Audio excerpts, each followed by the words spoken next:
kataba syiyam syahra Ramadan wallahu alladzi anzalal Qur'an hudal linasi wa bayyinati minal huda wal furqan. Asyhadu an la ilaha illallah wahdahu la syarikalah wa asyhadu anna Muhammadan abduhu wa rasuluhu la nabiyya ba'da. Allahumma salli wa sallim wa barik ala hadzal nabiyil karim habibina wa syafi'ina wa maulana Muhammadin sallallahu alaihi wasallam wa ala alihi wa ashabihi ajmain, amma ba'du. Ayyuhal hadirun, segenap pengurus dan jamaah Masjid Al-Muhajirin Perumahan Bukit Dago yang dirahmati Allah Subhanahu wa taala, baik yang hadir di masjid maupun jamaah pakai Zoom ini, Pak. Jamaah Zoomiyah maupun jamaah YouTubiah yang insya Allah kita berharap mudah-mudahan Allah merahmati kita semua. Amin. Hadirin sekalian yang dirahmati Allah, insya Allah di pagi ini kita lanjutkan kajian tafsir tematik kita, dan di pagi ini insya Allah kita mulai mengkaji dengan referensi kitab tafsir yang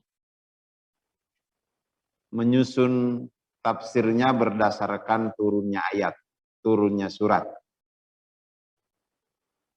Judul tafsirnya Kaifa yubarmijul Qur'anu al-hayata.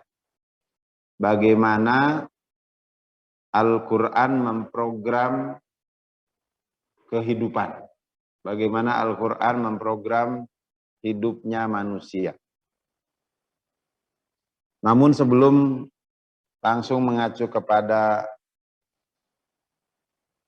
tema tafsir tersebut yang dikarang oleh Dr. Abdul Majid Al-Ghaili, orang Yaman, saya ingin mengingatkan sebagai bagian dari upaya menguatkan pemahaman kita dengan mengulang yang sudah kita bahas. Selama ini kita membahas tafsir tematik berdasarkan surat dan kumpulan ayat dari susunan Al-Quran yang biasa kita baca, yaitu surat Al-Fatihah, dilanjut dengan surat Al-Baqarah, dilanjut surat Ali Imran, surat An-Nisa, surat Al-Ma'idah, surat Al-An'am, surat Al-A'raf, Al-Anfal, At-Taubah. Hafal ya Pak ya, insya Allah ya.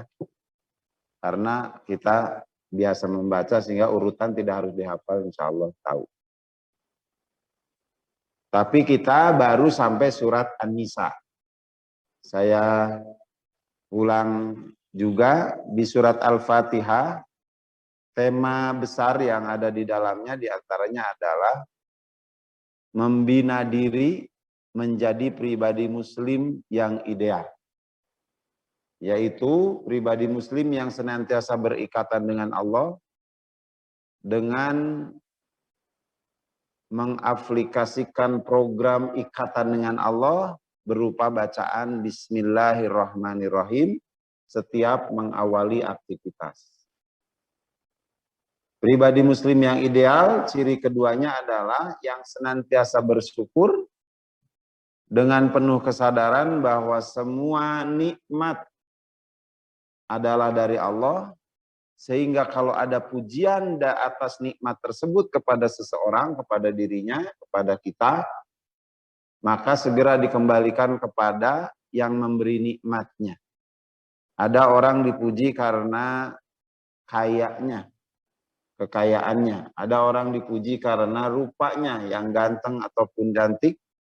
Ada orang dipuji karena prestasinya. Ada orang dipuji karena jabatannya dan lain sebagainya.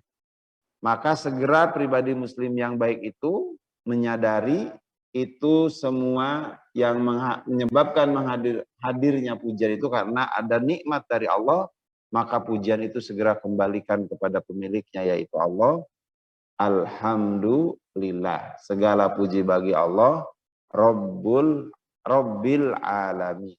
Allah penguasa, pengatur, yang memberi fasilitas, yang mengarahkan, yang mengelola alam semesta. Yang mengantarkan, yang memberikan harta, yang membentuk tubuh kita, yang membentuk wajah kita, itu semua Allah, maka kembalikan semua pujian itu kepada Allah. Pribadi muslim yang baik di surah Al-Fatihah diingatkan adalah yang menebarkan kasih sayang, mengikuti sifat Allah Ar-Rahmanir Rahim, karena ingin mendapatkan kasih sayang yang abadi di dunia dan akhirat.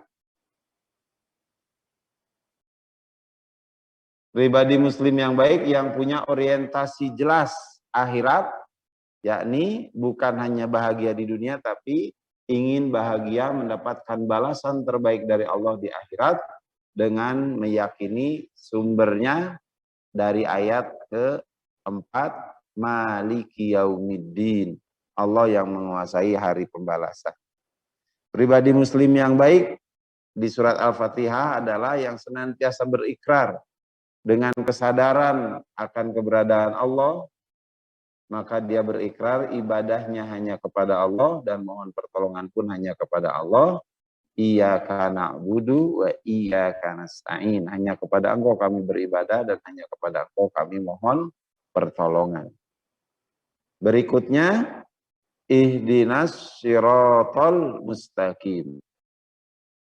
Ya Allah, tunjukkan kami ke jalan yang lurus. Ini adalah karakter pribadi muslim yang baik, senantiasa berdoa, mohon kepada Allah agar hidupnya berada di jalan yang lurus. Dan doa menjadi bagian dari senjata hidup yang senantiasa dipakai dalam berbagai keadaan. Keluar rumah dia berdoa, masuk ke dalam rumah dia berdoa, masuk ke masjid dia berdoa, keluar masjid dia berdoa, menuntut ilmu dia berdoa. Rabbi zidni ilman warzuqni fahman dan lain sebagainya. Pribadi muslim yang baik adalah yang waspada. Karakter ketujuh, waspada, supaya dia konsisten berada di posisi seperti orang-orang yang diberi nikmat oleh Allah. Siratal ladzina an'amta alaihim, yaitu jalan orang-orang yang kau beri nikmat. Nah, tafsirannya minan nabiyyin wasyiddiqin wasyuhada wassolihin. Maka dia belajar bagaimana kehidupan para nabi, dia berdoa, belajar bagaimana para syuhada berjuang, dia berusaha menjadi orang yang memperjuangkan kebenaran, dan dia juga berdoa, berusaha untuk senantiasa menjadi orang soleh dan dekat atau bersama orang-orang soleh. Sekaligus waspada jangan sampai terjerumus seperti orang-orang yang dimurkai oleh Allah. Ghairil maghdubi alaihim, dan waspada jangan sampai menjadi golongan orang-orang yang sesat. Walau boleh. Nah, ini tema surat Al-Fatihah yang kemudian kalau dilanjutkan dengan susunan surat dalam Al-Quran, surat Al-Baqarah adalah pribadi itu harus menindaklanjuti upaya hidupnya, program hidupnya, yakni dengan terjun ke masyarakat. Sebagaimana bagian dari tema dalam Al-Baqarah, selain banyak tema lain adalah tema kemasyarakatan. Di awal Al-Baqarah dikenalkan 3 golongan orang manusia di masyarakat, ada orang beriman dan bertakwa, ada orang kafir, ada orang munafik. Maka pribadi tadi senantiasa berusaha menjadi orang yang beriman dan bertakwa, menjauhi ciri-ciri kekafiran dan ciri-ciri kemunafikan. Kemudian berjuang di masyarakat, menegakkan rukun iman, menegakkan rukun Islam yang Allah firmankan dalam berbagai ayat di surat Al-Baqarah, sekaligus berjuang menjauhi dan menjauhkan penyakit masyarakat. Di ayat 219 ada penyakit khamr, minuman keras, ada penyakit maisir, perjudian. Di ayat-ayat lain tentang rumah tangga juga harus menjauhi zina dan juga menjauhkan dan menjauhi penyakit ekonomi riba. Ini ada di surat Al-Baqarah. Surat ketiga dalam susunan Al-Quran adalah surat Ali Imran. Banyak tema di dalamnya, tapi diantaranya adalah tema tentang keluarga. Allah memberi contoh keluarga yang diabadikan di dalam surat itu. Innallaha astafa Adama wa Nuha. Tidak disebutkan Nabi Adam dan Nabi Nuh dari sisi keluarganya, tapi begitu Ibrahim Allah sebutkan. Wa ala Ibrahim wa ala Imrana alal alamin. Contoh keluarga Ibrahim dan contoh keluarga Imran yang berjuang membangun keharmonisan keluarga, menghasilkan keturunan Maryam walaupun Imrannya sudah meninggal, dan kemudian hadirlah cucu yang menjadi Rasul, yaitu Nabi Isa alaihi salam. Nabi Adam, idealnya rumah tangga itu adalah keluarganya harmonis, menghasilkan generasi penerus yang juga luar biasa. Nabi Adam generasinya dua-duanya menjadi nabi. Nabi Ismail dan Nabi Ishak alaihi salam. Surat keempat dalam susunan urutannya adalah surat An-Nisa tentang wanita. Hubungannya tadi surat Ali Imran dengan surat Al-Baqarah bahwa masyarakat itu akan baik yang kita perjuangkan kalau keluarga-keluarga di dalam masyarakat itu baik. Nah, dengan An-Nisa, keluarga itu akan baik. Salah satu upaya besarnya adalah membina dan membangun dan menghadirkan wanita yang solihah di rumah tangga itu. Maka di ayat 34 surat An-Nisa Allah tegaskan ar-rijalu qawwamuna 'alan nisa. Laki-laki sebagai suami harus bisa menjadi pemimpin yang komitmen dengan berdiri tegak sebagai pemimpinnya bagi wanita. Dan target kepemimpinannya adalah menjadikan dan mengarahkan dan menjadikan wanita yang solihah, yang karakter besarnya adalah qanitatun, wanita yang taat kepada Allah, kepada Rasul dan kepada suami dalam kebaikan, dan hafidhatul ghaib, wanita yang berkarakter bisa menjaga diri sekalipun menyendiri. Gaib itu tidak ada orang lain. Dia sendiri maupun ada keluarganya, ada orang tuanya, ada mertuanya, ada anaknya, dengan sendiri sama saja.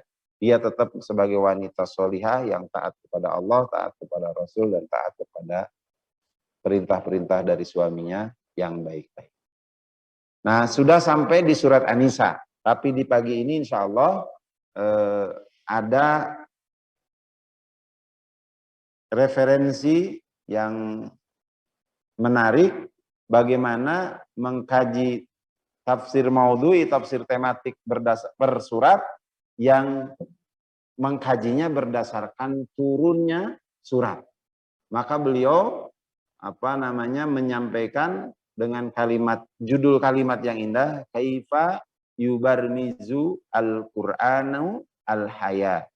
Bagaimana Al-Qur'an memprogram kehidupan. Maka karena berdasarkan turunnya, beliau secara umum menyampaikan Al-Qur'an dari urutan turunnya itu dibagi menjadi 3 kelompok besar. 38 surat pertama adalah temanya membina diri menjadi manusia, menjadi muslim yang ideal. Beliau susun dari surat Al-Alaq sampai surat Shad. Sepertiga kedua dari 38 surat berikutnya tentang membangun keluarga. Sepertiga terakhir tentang membangun umat, masyarakat, komunitas terbesar di muka bumi. Nah, di sepertiga pertama pun walaupun membangun pribadi, tapi pribadi yang siap diprogram oleh Allah untuk membangun umat, yang siap untuk terjun ke masyarakat. Tapi penguatan pribadinya menonjol di sepertiga pertama. Nah, maka ketika membahas per surat, beliau Syekh Dr. Abdul Majid Al-Ghaili itu menghadirkan pertanyaan per surat yang mengantarkan atau yang merangsang kita untuk mengetahui apa tema di surat itu. Contoh, beliau ketika mau menjelaskan surat Al-Alaq, maka beliau menghadirkan pertanyaan, ma usulul ma'rifah. Apa konsep dasar pengetahuan setiap manusia yang harus dimiliki? Nah, ini adalah pertanyaan yang beliau hadirkan untuk memahamkan kita, untuk merangsang kita memahami surat Al-Alaq. Bahwa di surat Al-Alaq itu ada konsep dasar ilmu pengetahuan yang harus kita miliki. Yang mana ini merupakan firman Allah yang diturunkan pertama untuk memprogram Nabi Muhammad dan umat-umat di sekitar beliau. Yang akhirnya juga sampai kepada kita. Tapi konsep awalnya adalah kepada Nabi Muhammad dan juga kepada umat di sekitarnya. Yang kita kenal dengan kondisi jahiliyah. Wama adzillatuha, dan apa penunjukan-penunjukan atau dalil-dalil tentang usulul ma'rifah itu, sampai apa rute yang baik dan benar ketika orang memiliki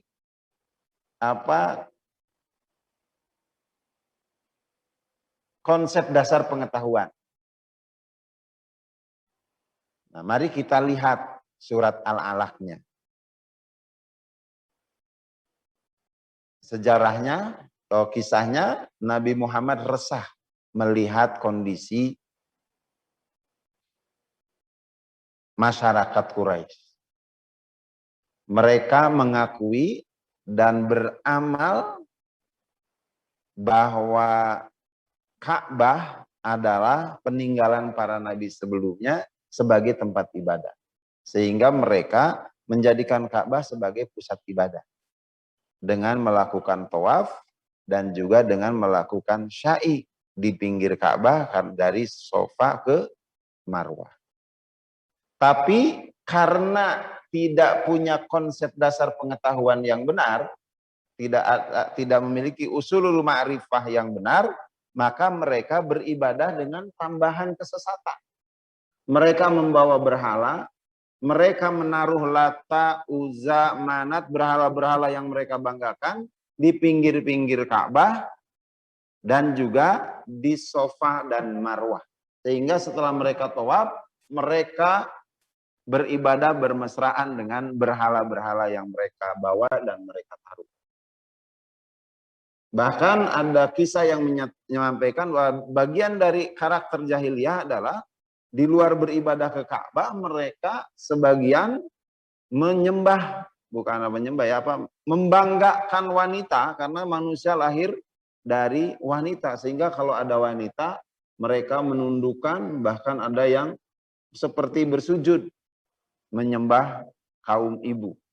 Tapi di sisi lain ada kondisi yang kontradiktif dengan itu, yaitu mereka menganggap wanita adalah manusia kotor ketika haid yang tidak layak tinggal di rumah, sehingga ditempatkan khusus bersama atau berdekatan dengan binatang ternaknya, di mana unta-unta mereka ditempatkan, wanita haid itu ditaruh di dekatnya, yang bukan di dalam rumah. Ini kondisi jahiliyah yang ada di waktu itu. Dalam kajian Syekh Dr. Abdul Majid Al-Ghaili, ini bagian dari contoh bahwa mereka tidak punya usulul ma'rifah, tidak punya konsep dasar pengetahuan yang benar. Maka dengannya Syekh Abdul Majid Al-Ghaili mengusulkan atau menyampaikan bahwa ketika Allah berfirman, ketika Nabi Muhammad resah dengan kondisi itu, beliau berkholwat, bertafakur, menyendiri, merenungkan umat, dan ingin mengharapkan pencerahan. Dengan berkholwat di Gua Hira, datanglah malaikat Jibril dengan menyampaikan 5 ayat dari surat Al-Alaq yang diawali dengan Iqra. Beliau menjawab, ma ana biqari, saya tidak bisa membaca. Tapi terus malaikat Jibril menyampaikan Iqra, ma ana biqari, Iqra bismi rabbikal ladzi khalaq. Bacalah dengan menyebut nama Robmu yang menciptakan. Robbika di sana adalah Allah. Tapi tidak disebut dengan bismillah, tidak disebut dengan menyebut nama Allah. Ini menarik. Artinya apa? Konsep dasar pengetahuan yang harus kita miliki tentang Allah adalah meyakini dengan seyakin-yakinnya bahwa Allah itu Rabb, Al-Khaliq, Al-Murabbi. Allah itu yang menciptakan dan yang membimbing dan yang mengelola serta memfasilitasi kehidupan manusia dengan mengurus alam semesta ini. Ini yang tidak dimiliki oleh kaum jahiliyah. Tidak dimiliki, konsep dasar pengetahuan ini tidak dimiliki oleh kaum jahiliyah. Mereka pintar dari baca tulis sehingga banyak ahli sastra, tapi tidak punya konsep usulul ma'rifah, konsep dasar pengetahuan, sehingga tadi kepandaian bersastranya itu banyak terjadi penyimpangan, tidak beribadah kepada Allah dengan sebaik. Mereka itu termasuk Abu Jahal dan Abu Lahab, kalau bersumpah itu menyebut wallahi, demi Allah. Artinya nama Allah mereka kenal, tapi tidak punya konsep dasar bahwa Allah itu Rabbun. Sehingga mereka tidak mengikuti konsekuensi logis Allah sebagai Rabbun. Berdampak pada ibadahnya salah. Nah, maka Allah hadirkan program kepada Nabi Muhammad bahwa yang harus dipahami dengan kuat oleh Nabi Muhammad, kemudian nanti disampaikan kepada keluarganya, disampaikan kepada pengikutnya adalah Iqra bismi rabbikal ladzi khalaq. Khalaqal insana min 'alaq. Ini lanjutan atau rangkaian programnya setelah mengetahui unsur konsep dasar pengetahuan bahwa Allah itu Rabb, yaitu pemahaman atau konsep dasar berikutnya adalah meyakini bahwa Allah itu menciptakan manusia dari segumpal darah. Yang tentu ini penjelasan global yang punya rangkaian sebelumnya dan sesudahnya. Jadi apa sebelumnya? Manusia itu dari segumpal darah tapi diawali dengan perjodohan. Laki-laki menghasilkan sperma, perempuan menghasilkan ovum, bersatu, kemudian menjadi alaqah, gumpalan darah yang menggantung di dinding rahim. Khalaqal insana min alaq. Allah lah, Rob lah tadi. Jadi selain mengatur manusia, selain mengatur alam semesta, juga Allah yang menciptakan manusia dari segumpal darah. Nanti di ayat lain atau di kisah tentang Nabi Adam itu diciptakan dari tanah. Ada hubungannya juga bahwa bagian dari proses penciptaan manusia itu ya Allah dari tanah, karena laki-laki yang menghasilkan sperma itu makanannya dari tumbuhan, dari daging binatang, daging hewan ternak, yang itu semua tidak lepas dari tumbuhan yang tumbuh di tanah. Demikian juga ibu-ibu yang menghasilkan ovum juga demikian. Tapi Allah sebutkan pertengahan proses penciptaan manusia min alaq. Yang kemudian kalau di surat Al-Mu'minun dijelaskan nanti. Setelah alaq jadi mudghah, kemudian sampai kalau dalam bahasa biologi ada zigot, ada embrio, dan selanjutnya menjadi bayi. Tapi penjelasan Allah itu global. Di Al-Quran itu global, tidak menjelaskan sedetail mungkin, apalagi urutan terbentuknya, apalagi pergerakan sperma dan lain sebagainya. Nah ini supaya manusia mengembangkan ilmu pengetahuan.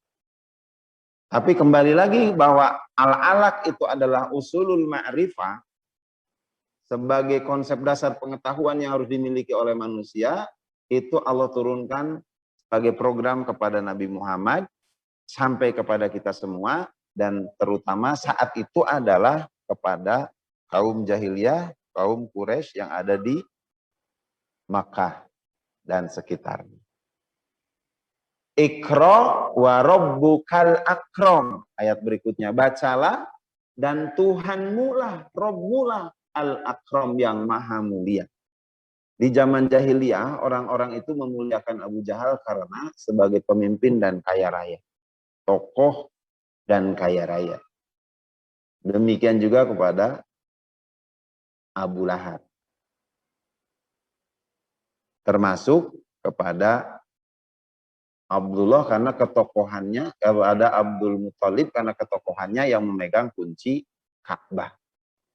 Bukan karena kepada bersihnya din, akidah dan milah mengikuti milah sebelumnya, tapi karena lebih kepada ketokohan, keluarga besar, atau kepada kekayaan, atau kepada kepandaian. Para sastrawan, para ahli-ahli syair itu termasuk yang mereka muliakan. Sehingga di ayat ini dihadirkan program bahwa yang paling mulia itu adalah Rob yang menciptakan mereka, yang mengatur mereka, yang mengurusin alam semesta bagi manusia. Iqra wa rabbukal akram. Alladzi 'allama bil qalam. Rob itu, Rob kalian, Robmu itu Muhammad bagi manusia, berarti Rob manusia itu yaitu Allah yang mengajarkan manusia dengan alat tulis Al-Qalam. Maka nanti surat kedua adalah surat Al-Qalam. Setelah surat Al-Alaq, program yang Allah turunkan kepada Nabi Muhammad adalah program hidup tentang salah satunya tentang Al-Qalam. Nun wal qalami wa ma yasturun. Nanti pengantarnya saya sampaikan. Kembali lagi di surat Al-Alaq, Allah tegaskan alladzi 'allama bil qalam. Ini memastikan bahwa secara umum yang harus diketahui bahwa Allah lah yang mengajarkan dengan berbagai alat tulis, diantaranya Al-Qalam, dengan berbagai sarana yaitu diantaranya alat tulis. Sekalipun Nabi Muhammad tidak bisa baca dan tulis. Tapi konsep dasar pentingnya alat tulis tidak diabaikan. Nah, kehususan kepada Nabi Muhammad yang ummi tidak bisa baca tulis itu justru sebagai hujah bahwa beliau membaca Al-Quran itu benar-benar wahyu, benar-benar firman Allah, bukan karena kepandaian dari seperti itu para penyair, bukan karena kepandaian dari seperti ahli bahasa, tapi benar-benar ini murni dari Allah karena Nabi Muhammad ummi tidak bisa baca dan tulis. Tapi yang menarik disebutkan bahwa sekalipun Nabi Muhammad ummi tidak bisa baca dan tulis, tapi konsep dasar yang harus dipahami oleh semua manusia adalah Allah mengajarkan manusia dengan perantaraan. Dan ilmu yang didapatkan oleh manusia itu semua dari Allah. Alladzi 'allamal insana ma lam ya'lam. Allah lah yang mengajarkan pada manusia apa-apa yang tidak diketahui. Termasuk dulu ketika Nabi Adam dan malaikat mempertanyakan, Allah sampaikan ke malaikat bahwa salah satu kelebihan Nabi Adam adalah Allah beri ilmu yang bisa menyebutkan, memiliki perbahandaharaan kosakata yang Allah berikan. Allama wa 'allama Adamal asma'a kullaha. Allah lah yang mengajarkan Nabi Adam nama-nama semua. Nah, di surat Al-Qalam, sebelum Allah berkisah Nabi Adam di surat Al-Baqarah, sudah disebutkan bahwa Allah lah yang mengajarkan manusia apa-apa yang tidak diketahui oleh manusia. Artinya, kaum Quraisy yang ada di saat itu harus memahami bahwa ilmunya itu dari Allah Subhanahu wa Ta'ala sebagai Rob. Ya, dengan konsep dasarnya adalah Rob. Di awal-awal itu tidak ada kalimat atau tidak ada kata Allah semuanya Rob. Iqra bismi rabbikal ladzi khalaq.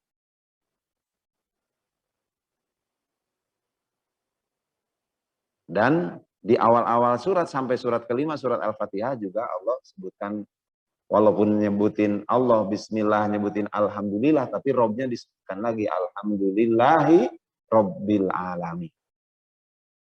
Nah, di ayat ke-6-nya, walaupun turunnya tidak bareng, tapi Allah rangkaikan lewat Rasulullah, disusun ada kalimat yang mengingatkan, ketika orang tidak memiliki konsep dasar pengetahuan tadi, maka kala innal insana layat go. Sekali-kali tidak, sesungguhnya manusia sungguh pada melampaui batas. Kalau diperhatikan sejarah saat itu, Abu Jahal melampaui batas, Abu Lahab melampaui batas, karena apa? Karena tidak memiliki konsep dasar yang harus dimiliki. Tidak punya usulul ma'rifah, konsep dasar pengetahuan yang harus dimiliki. Maka melampaui batas. Ar-ro'ahu stagna. Nah, di antara orang-orang, manusia yang melampaui batas itu, selain tidak punya konsep dasar pengetahuan yang benar, karena mereka merasa cukup, merasa kaya, tidak butuh Allah, bahkan lupa kepada Allah. Walaupun bersumpahnya menyebut nama Allah, wallahi.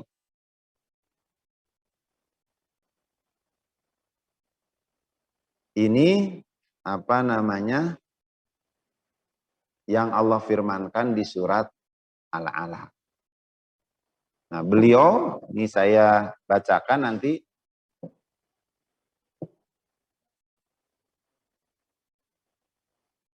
Pentingnya membaca, karena kan Iqra sampai Allah sebutkan 2 kali, itu pentingnya membaca, selain menghadirkan apa namanya, manusia tidak togo, tidak layat togo, tidak melampaui batas, itu beliau sampaikan, al-qiraatu hiya asasul awal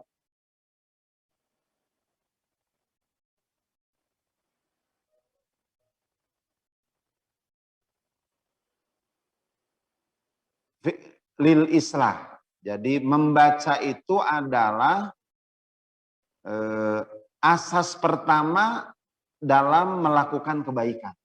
Jadi orang itu bisa baik karena memiliki konsep pengetahuan yang benar. Konsep dasar pengetahuan yang benar. Kalau konsep dasar pengetahuannya salah, maka tidak bisa melakukan perbaikan. Bahkan nanti di surat Al-Mudaththir itu Syekh Abdul Majid Al-Ghaili menggambarkan bahwa di surat Al-Mudaththir itu orang yang memiliki konsep dasar pengetahuan yang benar itu dia akan melakukan al-ata, kontribusi yang benar pula. Dan kalau tidak memiliki konsep pengetahuan yang benar, konsep pengetahuannya salah, dia juga akan berkontribusi tapi kontribusinya salah.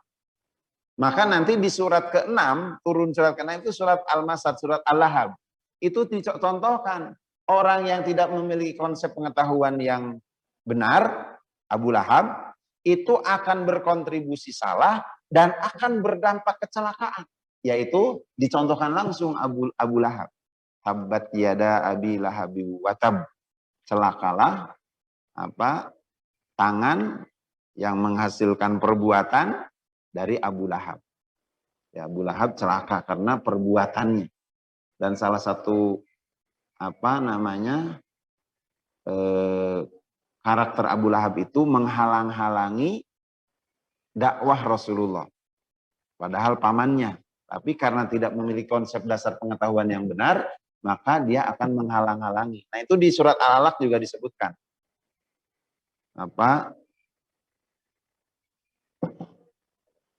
Kalau tidak diurutkan dari ayat pertama. Kalla innal insana layatgha. Terusnya Pak. Ar-ra'ahus tagna. Terus ar-ra'aital ladzi yanha. Apakah engkau tidak melihat orang yang menghalangi? Nah, salah satu yang menghalangi Nabi Muhammad itu adalah Abu Lahab. Atau menghalangi orang yang mau ketemu dengan Abu Lahab.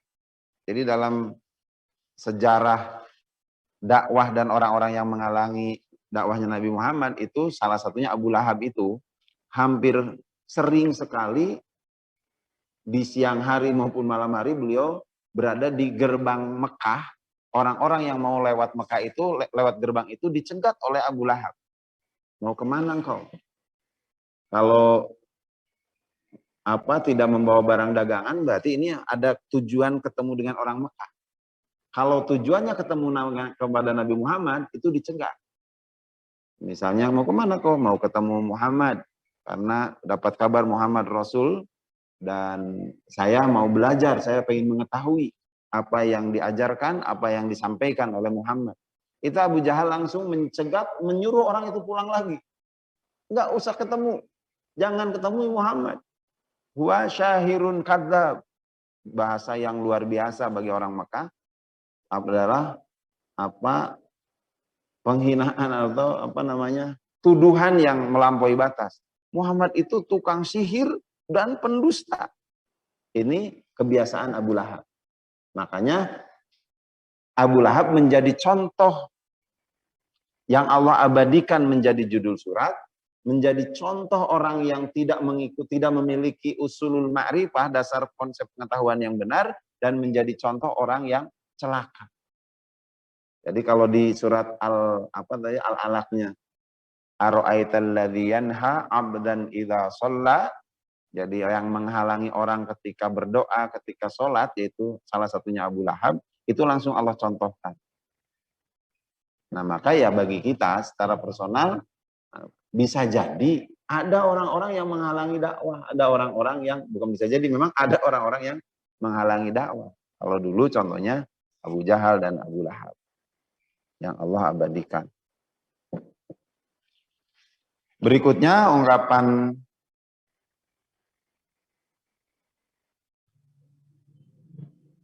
al-qira'atu tarfa'u dzil kafa'ah. Dengan membaca itu akan mengangkat, akan menambah kemampuan seseorang, baik kemampuan pengetahuan atau kemampuan-kemampuan lain, kemampuan memberi solusi, kemampuan mengurusi kehidupannya, kemampuan menyelesaikan masalahnya, itu salah satunya adalah dari membaca. Makanya Iqra itu hal yang penting Allah turunkan di awal. Allah menjadi program di awal. Sekalipun Nabi Muhammad tidak bisa baca tulis, tapi Iqra beliau membaca alam semesta, Iqra beliau belajar kepada malaikat Jibril. Dan Ramadan ini adalah momen penting bagi kita untuk meningkatkan kualitas Iqra kita, kualitas tadarus Al-Qur'an kita. Rasulullah menguatkan hafalannya, Rasulullah setor hafalan kepada malaikat Jibril di bulan Ramadan. Nah, tentu kita apa yang bisa kita teladani dengan berinteraksi dengan Al-Quran. Mengingat bahwa di surat yang pertama diturunkan sebagai program hidup adalah Iqra. Al-Alaq itu ada juga orang yang menyebut surat Iqra, surat baca.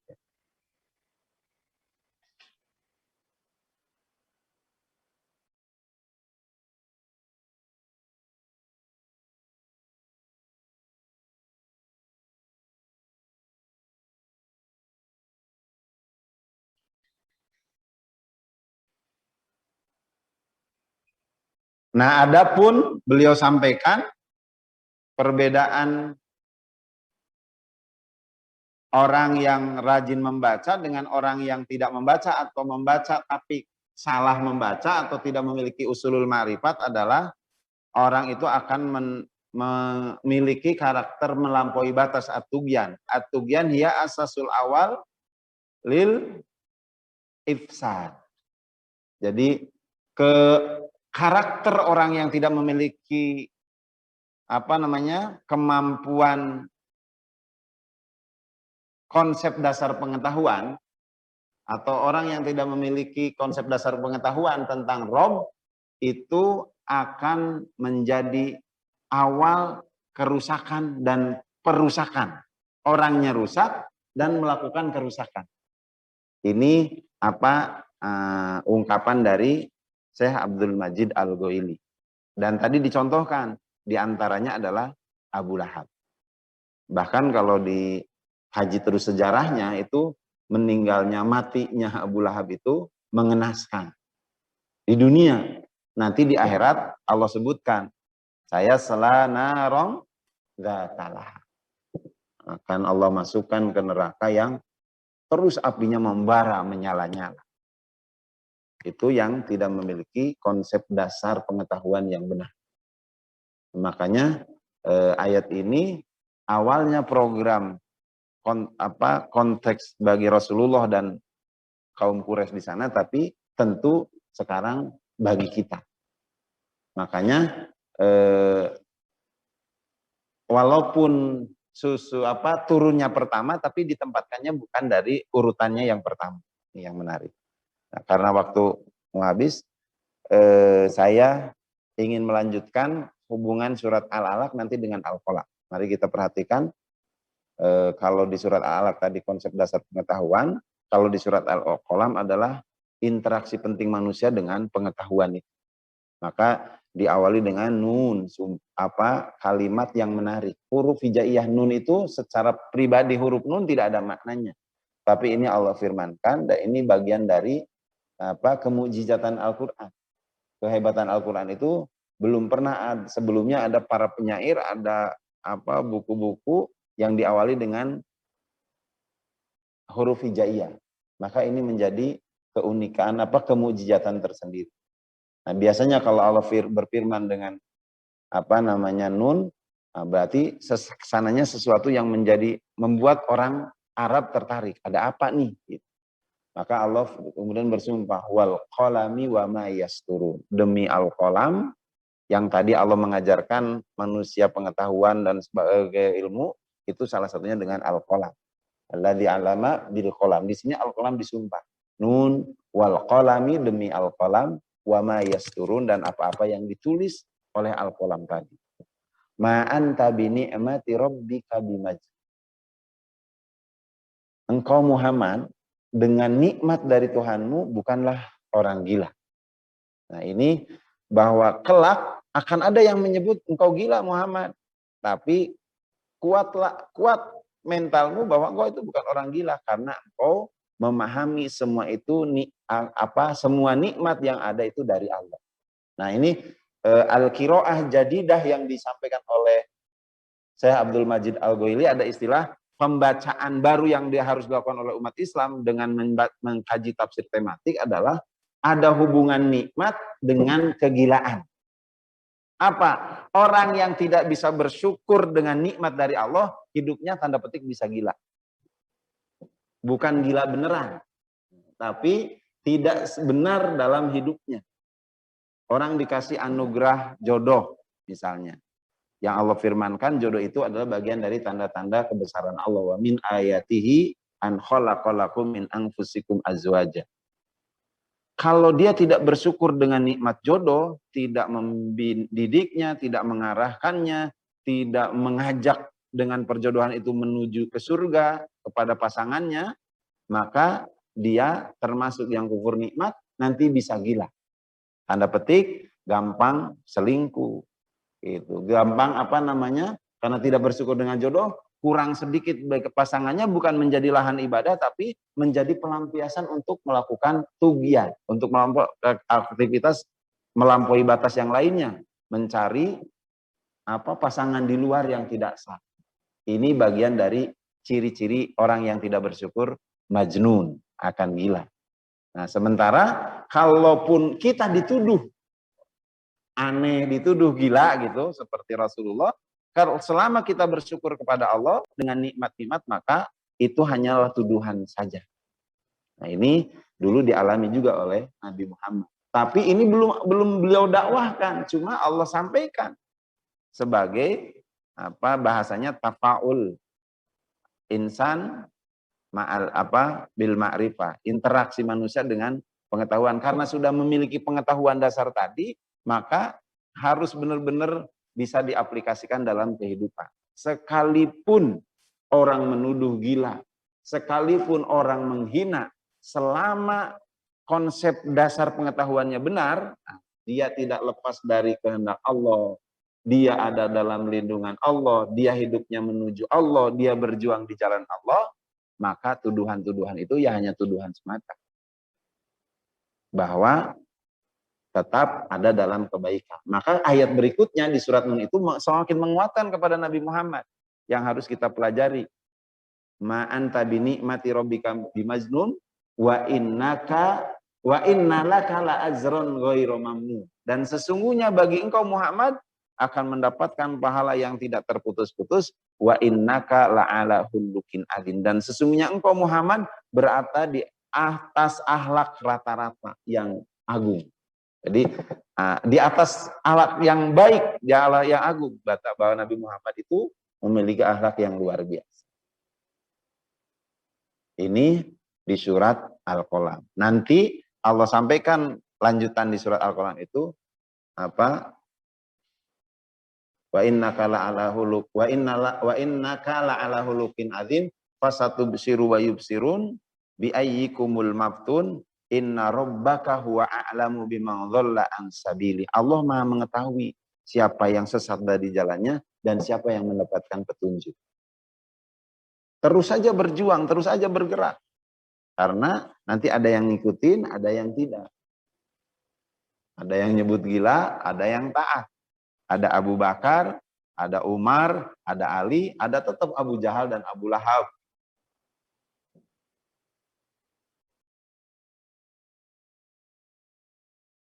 Fala tuti'il mukadzibin. Wahai Muhammad, jangan kau ikuti, jangan kau taati orang-orang yang biasa berdusta. Jadi berdusta itu ngakunya mau gini, Muhammad, kalau engkau ikut dengan kami, nanti kami pun akan ikut dengan apa yang kau ajarkan. Ini salah satu strategi Abu Jahal dan Abu Lahab, itu menyampaikan ke pamannya berkompromi. Muhammad jangan menyebarkan agama baru, jangan mengajak orang-orang yang agama baru. Terus aja dengan agama lama kita. Nanti apa yang diinginkan oleh Nabi Muhammad kita penuhi. Muhammad pengennya apa? Tolong sampaikan Abu Thalib kepada Muhammad. Tapi beliau tetap tegas. Seandainya matahari di tangan kananku, bulan ditaruh di tangan kiriku, tidak akan berhenti berkah. Nah, ini karena Allah sudah programkan bagi beliau. Para pendusta tadi itu ya hanya bersilat lidah saja, maka fala tuti'il mukadzibin. Jangan kau ikuti orang-orang yang biasa berdusta. Nah, ini nanti karena ini oleh Syekh Abdul Majid Al-Waili itu 7 surat itu digabungkan penjelasannya. 7 surat awal dari surat tadi Al-Alaq, surat Al-Qalam, nah surat ketiga itu Al-Mudassir. Ya ayyuhal mudassir kum fa'anzir wa rabbaka fakabbir. Nah, program pribadi berikutnya yang harus dilakukan oleh Nabi Muhammad adalah banyak bangun malam dan siap-siap memberi peringatan. Ya ayyuhal mudassir, wahai yang berselimut, kum fa'anzir, berdirilah, ya sholatlah, dan siaplah memberi peringatan. Wasiyabaka fatahhir waruzza fahjur, dan pakaianmu sucikanlah, dan hal-hal yang tidak bermanfaat tinggalkanlah.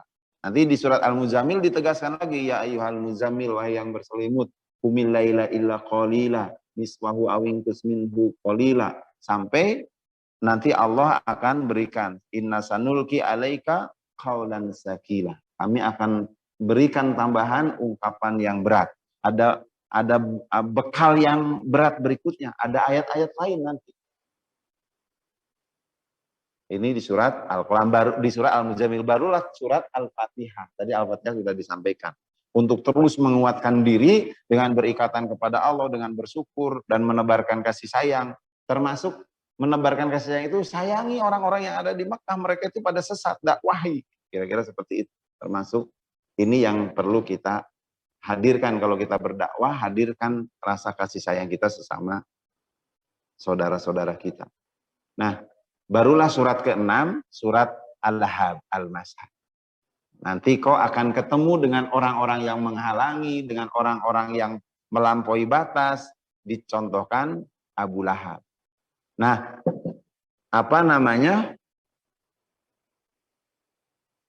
Walaupun surat itu ada ayat-ayat lain yang tidak ada di surat itu.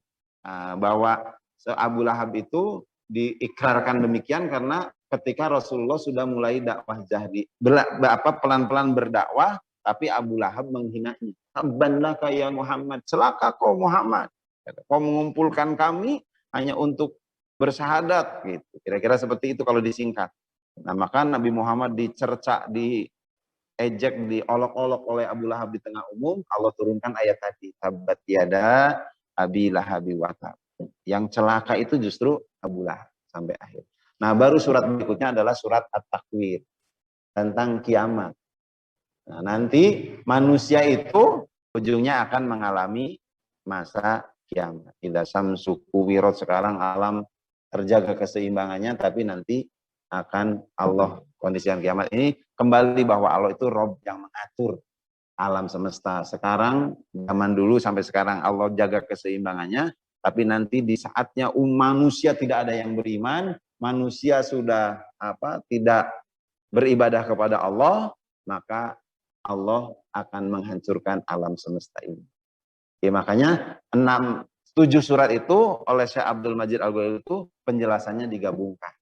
Jadi walaupun per surat tapi digabungkan menjadi satu kesatuan. Nah, ini barangkali bahwa sekalian yang sebagai kalimat penutupnya, kalau Al-Quran dipahami secara tematik dan menjadikan program kehidupan, maka tentu kita harus mengikuti program itu.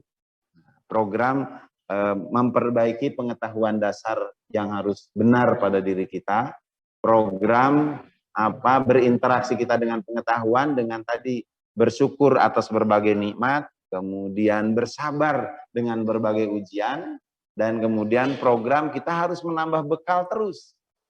Jadi kalau pengurus DKM Al-Muhajirin bekalnya tidak ditambah, tidak ada kajian, tidak ada musyawarah, tidak ada rapat kerja, kira-kira seperti itu, ya monoton keadaan masjid. Tapi penambahan bekal itu butuh dilakukan untuk kemajuan. Nah, sebagaimana Allah programkan dari surat Al-Mudassir dan surat Al-Mujammil. Dan tentu ada program sabar, memiliki kekuatan mental seperti di surat Al-Qalam. Sekalipun banyak tantangan, banyak cercaan dalam berdakwah, tetap kita komitmen bahwa selama kita bersyukur dengan nikmat dari Allah, maka Allah lah yang akan terus mengarahkan dan melindungi kita. Wallahu a'lam bishawab, yang benar dari Allah dan Rasul, salah dan hilaf kekurangan pribadi mohon diwahan pintu maaf yang sebesar-besarnya. Barangkali ada tambahan karena syuruknya jam 6:15 kalau nggak salah, atau jam 6:05 ya.